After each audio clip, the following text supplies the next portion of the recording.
Hello everyone, this is Kat and welcome back to My Hero Academia Podfic. This will be the continuation of Swallow the Stars. This will be part 4, chapter 4, entitled Quirk Conversations. Izuku doesn't get much of a chance to rest for the remainder of the day. Nezu leaves right before lunch, although after thoroughly detailing how Izuku is going to spend his time in UA in the coming year. They want to teach him, not just how to handle the thing inside of him, but school things. Reading comprehension, writing assignments, math, history, all things that Izuku has some knowledge of, but not, as Nezu had carefully explained, at the level he should. They want him to be able to go to middle school next year, which is a concept that both thrills and terrifies Izuku. But it's a year away, which means he has 11 months to absorb knowledge and social cues before being dumped into uncertain waters. He's also going to talk to a therapist. Nezu had called her Kiyumi-san. He'll meet with her for 1 hour every week, and that time will replace when Nezu will be instructing him during his time at UA. He's excited. When they're alone again, Aizawa keeps Izuku in the kitchen and once more patiently teaches him how to cook something. The rice is easy. Measure, wash, put it in the rice cooker. The vegetables are more difficult. Cutting, heating the pan, stirring, cooking just the right amount. Izuku thinks it's like science, and says so, to which Aizawa agrees. Izuku doesn't like science, but Aizawa says that learning how to cook is important, even if he later decides he would rather not go through with the hassle. He gets a break after lunch to play with the cats. Leo, despite his size, is apparently quite young, and he's full of energy, so Izuku distracts him under Coco's watchful eye, while Aizawa does some grading in the living room. He also calls someone, a woman he addresses as Namuri, and puts her on speaker so that Izuku can talk to her. She's going shopping with them tomorrow. Izuku has never been shopping before, and the thought of doing so is daunting, so Namuri suggests looking at store websites to pick out clothes he might like ahead of time, and then they can just go in and try them on.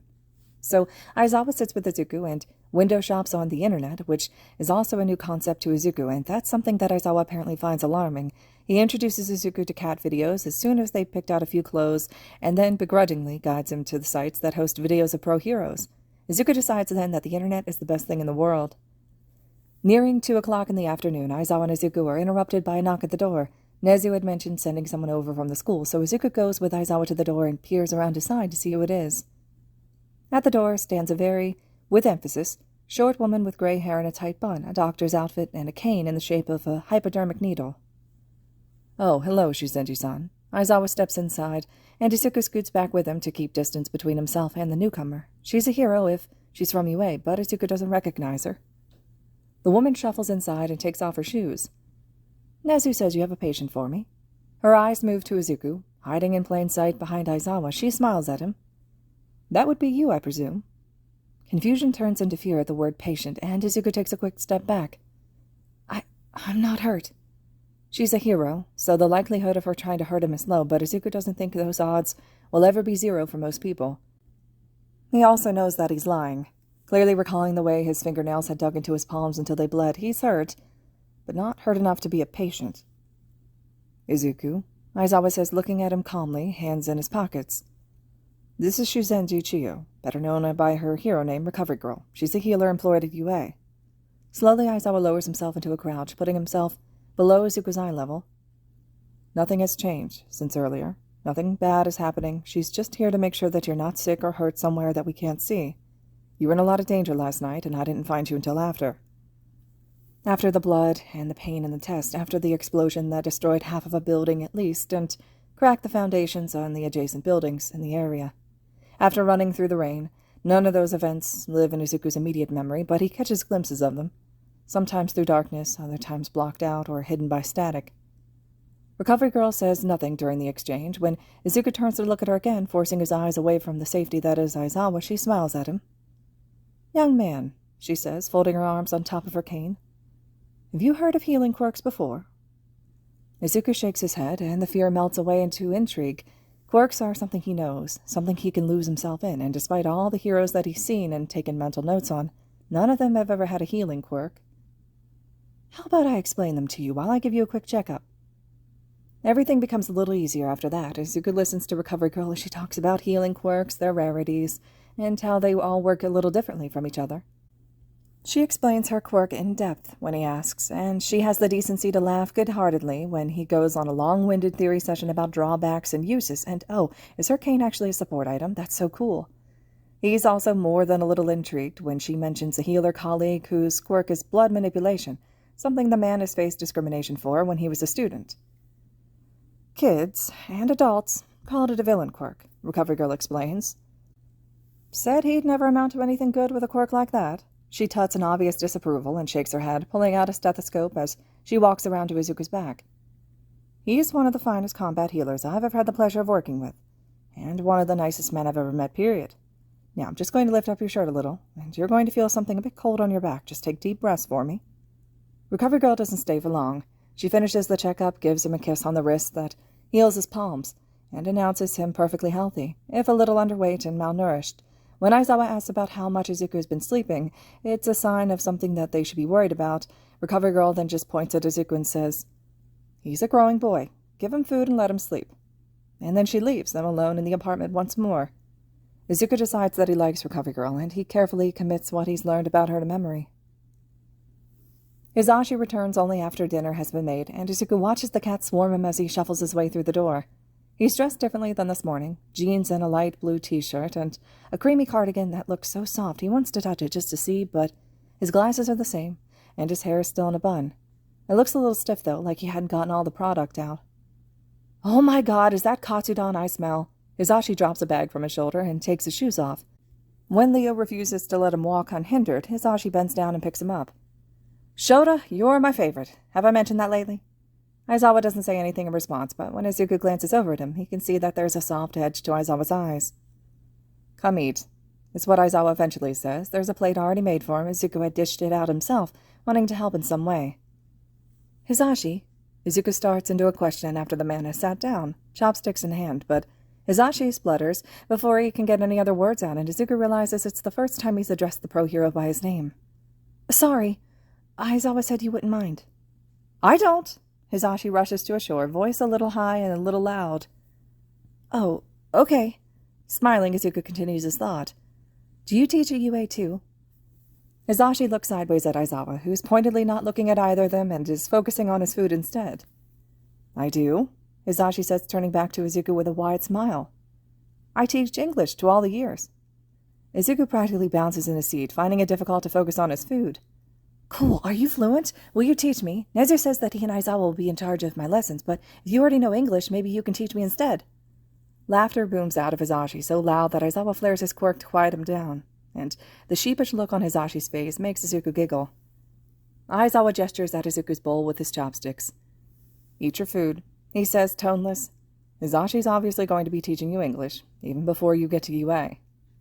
Izuku tilts his head, confused. "I thought we were going shopping tomorrow. Is he really going to teach me everything in just one day?" It seems like a tall task for both teacher and student. Izuku knows a little English, but it's really just vocabulary words and basic children's books, Goodnight Moon and the like. "I think," Hizashi says with a private smile at Aizawa, "he means before you get to UA for high school, but that's years away. You don't have to worry about that yet. I'll be with what I can for now."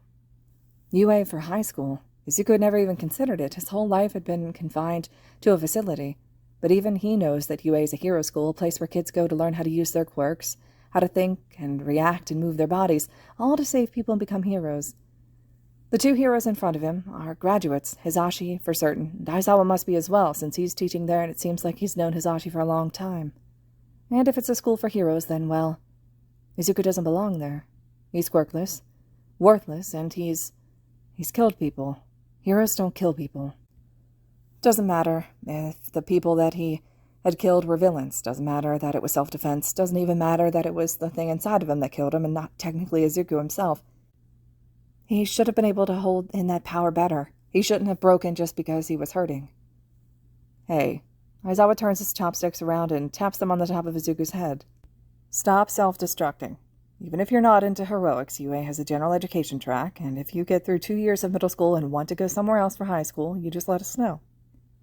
Izuku fidgets under Aizawa's gaze and finally picks up his chopsticks and takes a bite of the katsudon. It's delicious, maybe the best thing he's ever eaten, but it's so hard to focus on that.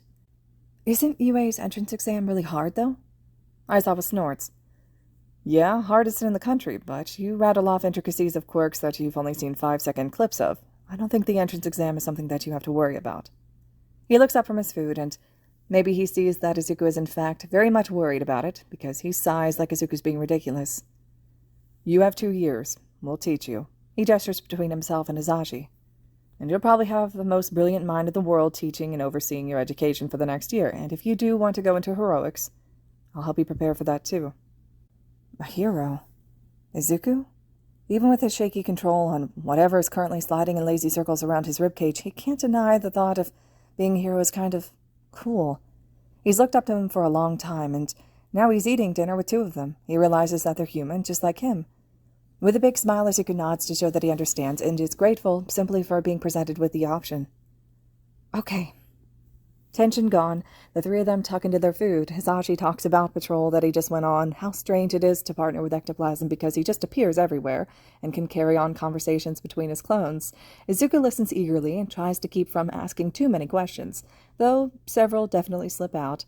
But Hizashi answered good-naturedly, and he makes his storytelling a little more dramatic, a little more entertaining each time. It's fun, and Izuku smiles the whole time. He hasn't enjoyed himself so much in a long time, maybe ever. And it's not like there's a time limit on it either. At the facility, everything was timed and cordoned off, something that he thinks he'll still like, since he doesn't know any different, and Nezu had assumed the same thing when he wrote up a mock schedule for Izuku days in UA and over the next year. But here, they laugh while they eat. Not Aizawa, who is mostly silent, but Izuku's learning that he speaks a lot with his eyes, and the conversation continues while they clean up together. And that's another thing. It's all together.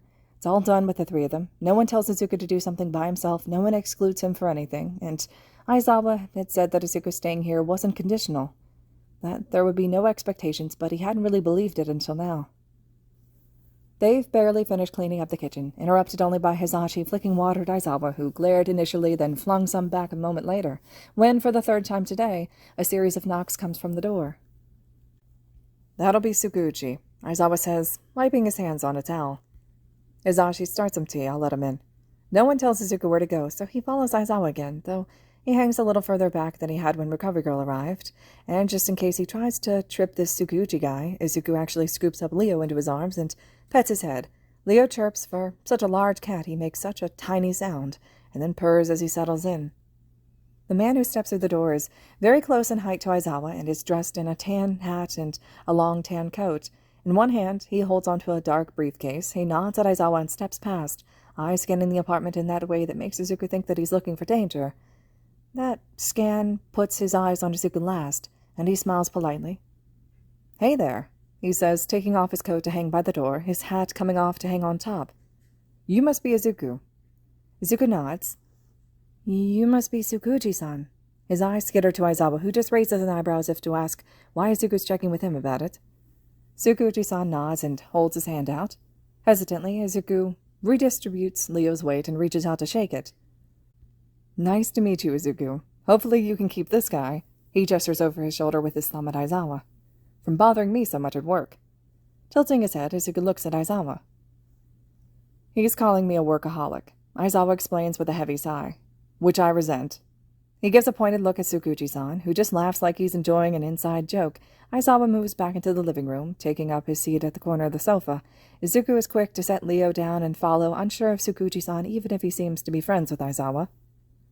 Hey, now, Masa, Hizashi calls from the kitchen, giving a quick wave from over the half-wall. Tsukuchi pauses, free hand going to his pocket to exchange a few words with Hizashi. Seating himself on the sofa next to Aizawa, Izuku twists his fingers in his lap. How do you know him? He asks, eyes still on Tsukuchi-san. He's not nervous, because Tsukuchi-san seems genuine and kind, but he is endlessly curious, and it's increasingly difficult to think without giving his hand something to do. Aizawa leans into the cushion, one arm slinging up along the back of the sofa. Through work. He's a detective for the city, so I see him when I bring villains in for processing or if I'm checking up on the progress of a case. He works a night shift, more often than not, so he's usually the officer I end up working with. He gestures loosely with his hand. Hizashi met him through me. They don't really have a working relationship, so they're a bit more familiar with each other, first naming and the like. Izuku nods in understanding, then he grins a little mischievous and sets his chin in his palm. So we have a working relationship? He asks, trying to make himself sound like Hizashi does when he teases Aizawa. His reward is a narrow-eyed look from Aizawa and a slow but purposeful hand over his face to turn him away. I don't need some brat who's going to be my student calling me by my first name. Izuku laughs, pushing Aizawa's hand away. He doesn't even register the casual way that they exchanged contact, nor does he realize that Tsukuji-san and Hizashi have entered the living room until the former sets his briefcase on the low table while the latter is putting out cups of tea. Hizashi takes a seat on the other side of Izuku, careful to leave some space between them. "This is a lot of paperwork," Tsukuji-san warns as he pulls out a stack after stack, setting them out on the table. "There's the adoption stuff, obviously, but there's also a birth certificate that'll need to be made, documents that say that he's been homeschooled." He sighs, and Izuku notices the exhaustion that Tsukuji-san carries with him. It's not as obvious as it is on Aizawa, but it's there in his eyes, and the droop of his shoulders now that he's sitting down. Aizawa leans forward and reaches for some of the paperwork. "I know. We're going to have to create a whole life. It's not going to be as easy as signing a couple of papers. I want to wait on the birth certificate, though. He's not getting registered in school for another year at least, so it won't be a problem." Tsukuji tilts his head. "I mean, sure, but why?" Aizawa waves his hand vaguely toward Izuku, and Izuku blushes when Tsukuji-san looks to him for an explanation. "Aizawa said I could pick out my birthday. I don't know when I want it to be yet." He's never heard the words birth certificate before, but he had a good enough reasoning skill to figure out context clues, a certificate of one's birth. Izuku had no idea what that is for him, and since it's a day that's supposed to hold sentimental value, he wants it to be a day that he likes. A softness settles over Tsukuji-san's expression, and he smiles. "All right, I think that's a great idea." He doesn't ask questions, which Izuku really appreciates. "Just make sure you tell me, too, once you figure it out." Izuku nods and shyly returns the smile. They spend the next 2 hours going over the documents. Tsukuji-san explains them, Aizawa and Hizashi sign them, and Izuku listens. He comes to understand that since he was raised in a facility from such a young age, there's no evidence anywhere that he exists, no paper trails from school, no records of clubs or extracurricular lessons, no hospital visits, no parents. Some of that can be written off as Izuku being healthy and uninterested in lessons outside of what he's learned at home or during his fabricated homeschooling, but other pieces are more difficult.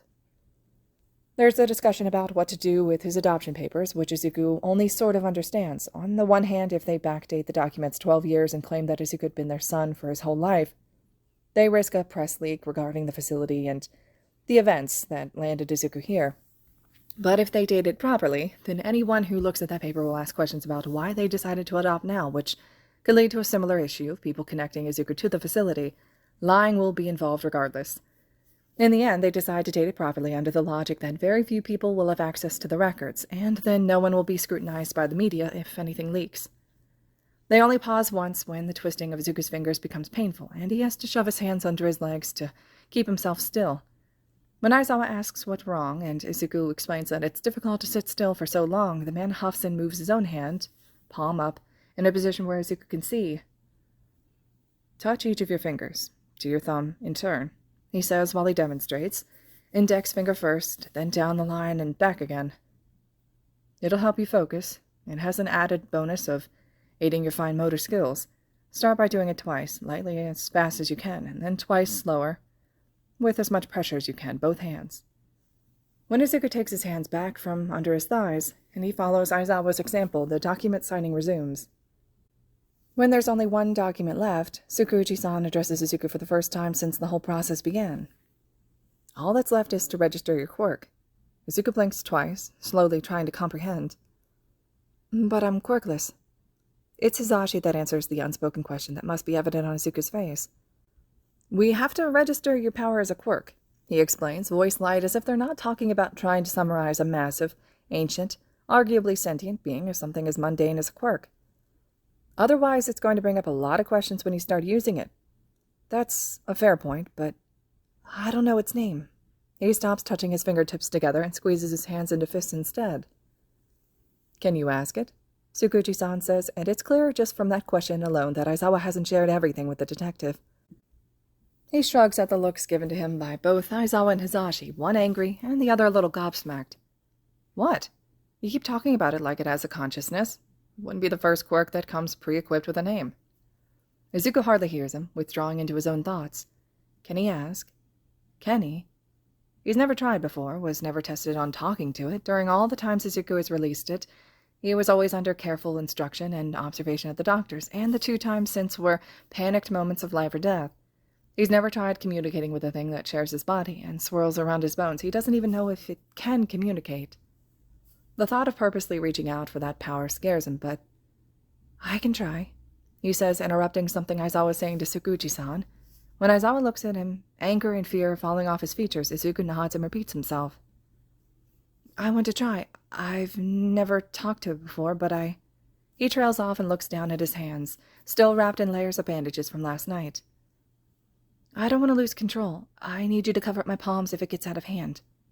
Hizashi laughs, startling Izuku into looking at him. You made a pun, Hizashi says, then raises his eyebrows when Izuku doesn't respond. Oh my god, you don't know what puns are. Not the time, Hizashi, Aizawa says, effectively steering the conversation back on track. Izuku, you don't have to do this. We can wait until you're more comfortable. Izuku smiles, big and bright and honest. It's okay. I am scared, but not because I'm scared of it. Does that make sense? He looks at his palms again. It's never hurt me before. Even when the doctors forced it out of me, it never hurt me. He knows that 16 children are dead because of the thing inside of him, but he has no solid proof that it killed them on purpose, and all evidence leads Izuku to believe that their bodies just couldn't hold so much power in them. He doesn't understand why he can, but that's not so important right now. I just don't want it to hurt anyone else, so if I lose control, please cover my palms back up. Aizawa stares at him for several long seconds, clearly thinking this over, before he stands and walks over to the door, grabs his hanging capture weapon, and returns to the sofa. Just in case, he says, and Izuku sags in relief. Aizawa isn't mad, and he's taking this seriously, and he's letting Izuku do this. Izuku looks down at his palms, and after a little deliberation, he unwraps his right hand. He's never done this himself. Feels a bit like walking toward a slow and inevitable death, but it's also like anticipation. He wants to know what's going to happen. When his right palm is clear of bandages, the black mark fully exposed to the air, Izuku pauses. Exposing both palms usually results in more power, but he just wants to have a conversation. Just one palm needs to be uncovered right now. He watches as the mark, swirled like a stylized eye, wide open and all-consuming, fills with red static. The color bleeding, and until black is completely gone, there's a surge of pressure along Izuku's spine, tight and heavy and uncomfortable, as the thing inside of him expands to take up more space. Ow, he thinks, wincing. To his complete shock, the pressure stops, and something else happens. Flashes of emotions and images too large and too fast for Izuku to fully grasp spin around in his brain. There are no words, but Izuku feels like he understands anyway. It wants to talk. It has been waiting for this. He draws in a shuddering breath, tracing the patterns of the mark on his palm with his left index finger as he tries to center himself. Can you understand me? Izuku is always thought in full sentences. Well, maybe not always full, but they branch off often, but still. He thinks in words, concrete ideas, always a conversation with himself. It's no different now, when he's trying to strike up a conversation with the thing sharing his bones. Another well of emotions, images, flashes of things that Izuku tries to look at directly but that just end up hurting his head. Still, he grasps the general concept of affirmation, acceptance, eagerness, and right below that a string of power, power, power. I don't want to use your power right now, he says, shaking his head physically. Distantly he registers Aizawa's voice, but he can't make out the words. Izuku rips his eyes away from the mark to look at Aizawa and attempt to convey that he's okay for now, with a smile that's a little shaky. I will eventually, he promises, with that flood of information. It lends itself to a feeling of disappointment. But right now I'm scared of hurting people, and using your power is exhausting.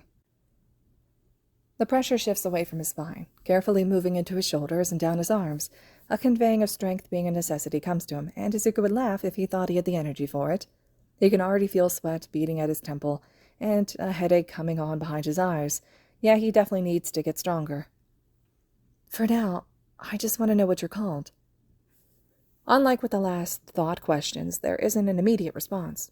Concerned, Izuku reaches out, concentrates hard on the pressure that's proceeding from his limbs and coiling instead up his spine toward the base of his skull.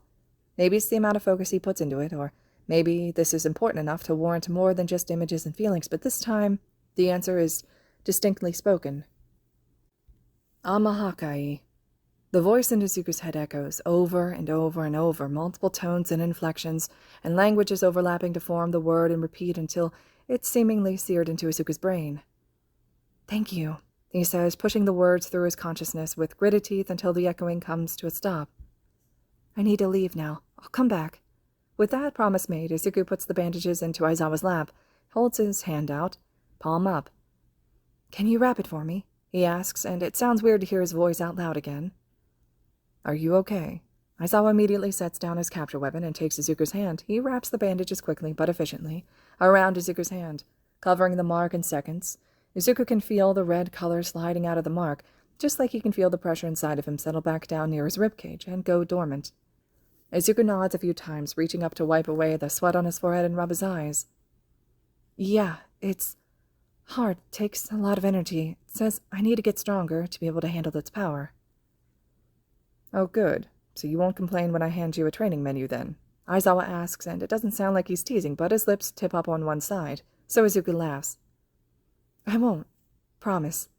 That sounds perfect, actually, and hopefully it's something that Aizawa was already planning to do, but even if it's not, he adapted to the new information easily enough. Azashi clears his throat, and Izuku turns to look at him over his shoulder. "So, did it work?" "Oh, right, yeah, it has a name, and it talked. To me?" The words sort of tumble out of Izuku's mouth, and he has a hard time organizing them before they're gone. "Elaborate," Aizawa says. Izuku realizes that his hand is still resting in Aizawa's upturned palm. He doesn't pull away and instead turns his own hand over, wanting to anchor himself. A little emboldened, he shuffles around on the sofa and takes Azashi's hand too.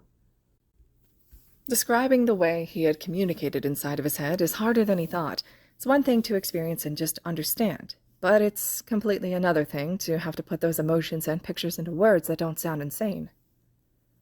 "It doesn't have a mouth, obviously," Izuku says, "but I don't think it ever has, so language, I think it's harder for it to use, but I still understood it, without having to really try, like, whatever it was showing me just clicked, I guess, and it did manage to speak its name, right at the end, but it seemed like that was complicated and taxing for it, plus there were like 1,000 different voices echoing around in my head, and that really hurt."